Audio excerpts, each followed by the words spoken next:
దాంట్లో ఏదో cross checking జరుగుతుందంటున్నారు కానీ ఆపట్ల వీళ్ళ ఫైళ్ళు. కాబట్టి వీళ్ళకి ఆ స్వేచ్ఛ అందులో ఉంది. అందువల్ల వీళ్ళకి ఆ నొప్పి ఏం తెలియదు.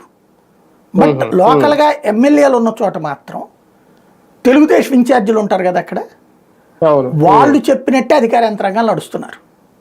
వాళ్ళు చెప్పినట్టే బదిలీలు జరుగుతున్నాయి, వాళ్ళు చెప్పినట్టే పోస్టింగ్లు, వాళ్ళు చెప్పినట్టే జరుగుతున్నాయి అక్కడ. ఎక్సెప్ట్ ఒక్క పిఠాపురంలో పవన్ కళ్యాణ్ కోరుకున్నట్టు జరుగుతున్నది. మిగతా 20 చోట్ల వీళ్ళకి ఇక్కడ లేదు. నాదెళ్ల మనోహరు తర్వాత కందులు దుర్గేష్ కాస్త జాగ్రత్తగా డీల్ చేస్తారు. తెలుగుదేశంతో గొడవ పెట్టుకోకుండా వాళ్ళ పని ఒక 50% చేయించుకోగలుగుతారు. మిగతా ఎమ్మెల్యేకి ఆ ఛాయిస్ ఉండదు. పైగా పెత్తనం అక్కడ తెలుగుదేశం వాళ్ళదే అవుతుంది అధికార యంత్రాంగంలో.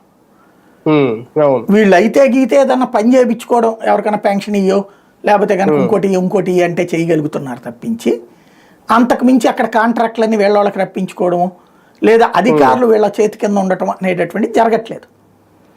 అసంతృప్తి ఉంటుంది వాళ్ళకి.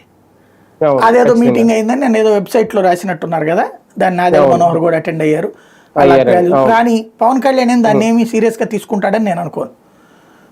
పవన్ కార్యకర్తల ఇష్యూలు ఏమైనా పట్టించుకుంటున్నారా ఇప్పుడు, లేకపోతే వీళ్ళకి సంబంధించి ఏమైనా ఉందా?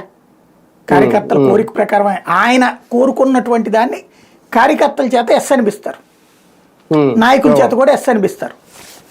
పైగా కరెక్ట్ మా అందరికీ అద్భుతం జరుగుతుందని కూడా చెప్పిస్తారు ఆయన.